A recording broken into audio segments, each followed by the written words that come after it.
আওয়ামী লীগ আমলেও কিন্তু আওয়ামী লীগে যারা সরকারে ছিলেন, সরকার প্রধান ছিলেন অথবা দলের যারা শীর্ষ পর্যায়ের নেতা ছিলেন, তারা মাঝে মাঝে নানা রকম ব্যঙ্গ বিদ্রুপ করে বলতেন যে তারেক রহমান সাহেব যদি রাজনীতি করতে চান দেশে আসেন না।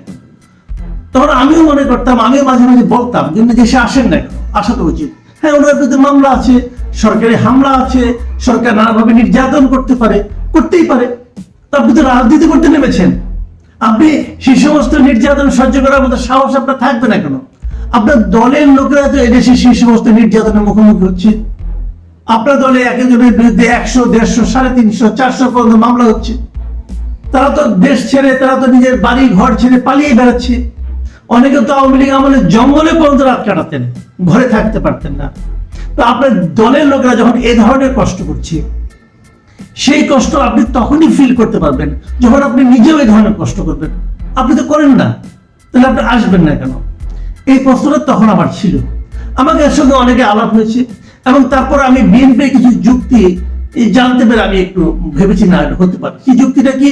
তারা বলেছে যে আওয়ামী লীগ সরকার এতটাই স্বৈরাচারী ছিল, যদি তারেক রহমান সাহেব দেশে ফিরতেন ওই সময়, তো তার বিরুদ্ধে যেহেতু একটা 21 আগস্ট গ্রেনেড হামলা মামলার উনি যাবজ্জীবন কারাদণ্ড প্রাপ্ত ছিলেন, তখন তার বিরুদ্ধে বিচারিক আদালতে যাবজ্জীবন কারাদণ্ড ঘোষণা করা হয়েছিল।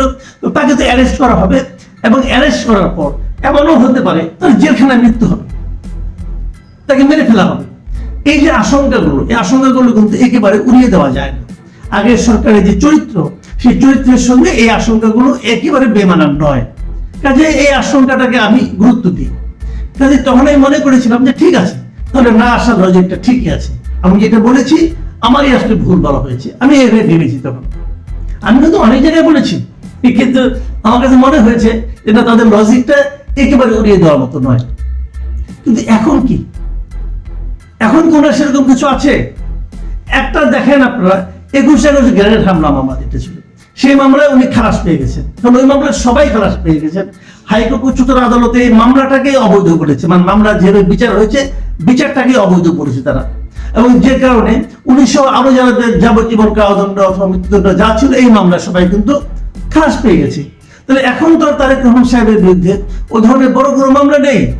ছোটখাটো যে মামলাগুলো আছে সেগুলোতে তেমন কিছু না জানলে আসতে পারবেন না। দেখুন, মির্জা ফখরুল ইসলাম আলমগীর কি বলেছেন, আমি ওনার বক্তব্যটা পড়ে শোনাই।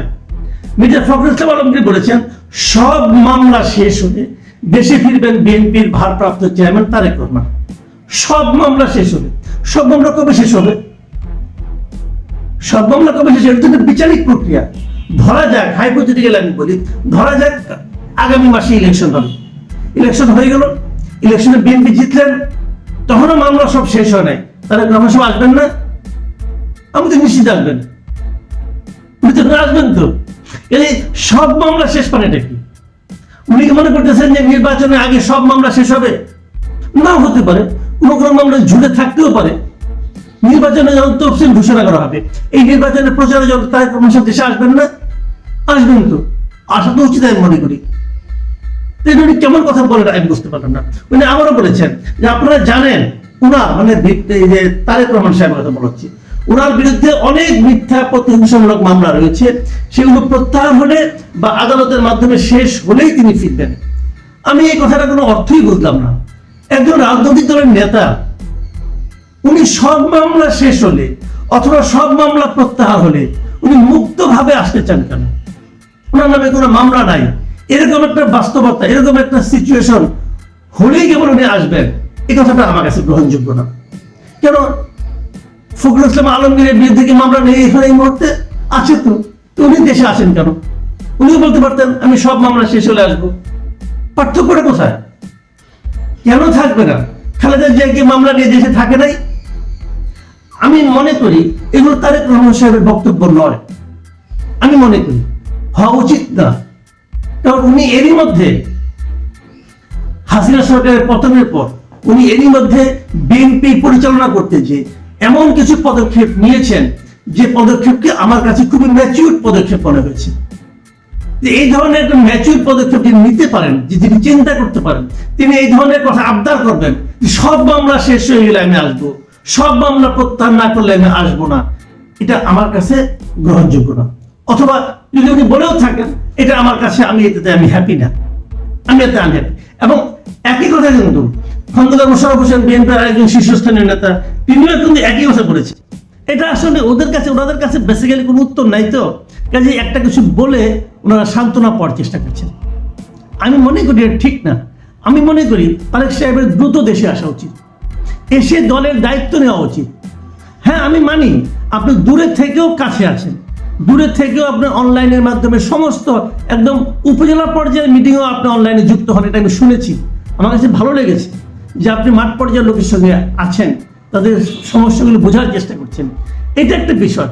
কিন্তু যখন আপনি ঢাকায় থাকবেন, দেশে থাকবেন, তখন তার আলাদা একটা ইম্প্যাক্ট সারা দেশে বিএনপির ছড়িয়ে ছিটিয়ে থাকা কর্মী সমর্থকদের মধ্যে নতুন একটা চেতনা, নতুন একটা আগ্রহ, নতুন একটা আমি মনে করি যে ভালোবাসা তৈরি করবে, এবং সেটার প্রয়োজন আছে। কাজেই আমি মনে করি এই সময়ে ওনার দেশে আসা উচিত, এবং সেটা যত দ্রুত সম্ভব। এবং উনি আইনগতভাবে ওনার মামলাগুলো মোকাবেলা করুন, কেন করবেন না? করুন মোকাবেলা, সমস্যা তো নাই। আরেকটা কথা পাশাপাশি আমি এটাও বলি, ওনার ওইখান থেকে উচিত একটা দাবি তোলা। সেই দাবিটা হলো, বিএনপির বিরুদ্ধে কিন্তু অগণিত মামলা আছে, লাখ লাখ মামলা আছে বিএনপির নেতাকর্মীদের বিরুদ্ধে। এই সরকার আসার পর সেই মামলাগুলো কি উত্তর হয় নাই? কেন হয় নাই? হওয়া তো উচিত ছিল আমি মনে করি। আমরা কি বুঝি না যে কোনটা রাজনৈতিক মামলা আর কোনটা জেনুইন মামলা? যে মামলাগুলো রাজনৈতিক, এই 100, 150, 200 করে যে মামলা একজনের আসামি করা হয়েছে, আমি মনে করি যেমন 111-এর পর আওয়ামী লীগ কিন্তু তাদের দলের বিরুদ্ধে, নেতাকর্মীর বিরুদ্ধে যে মামলাগুলি ছিল সেগুলো উইথড্র করে নিয়েছিল। আমি মনে করি এই সরকারের উচিত ছিল যে বিএনপি নেতাকর্মীদের বিরুদ্ধে এবং জামাত, বিএনপি যত রাজনৈতিক দল আছে যারা নাকি আওয়ামী বিরোধী রাজনীতি করতে দেশে, তাদের বিরুদ্ধে যত ধরনের পলিটিক্যাল মামলা আছে সেগুলিকে তুলে নেওয়া।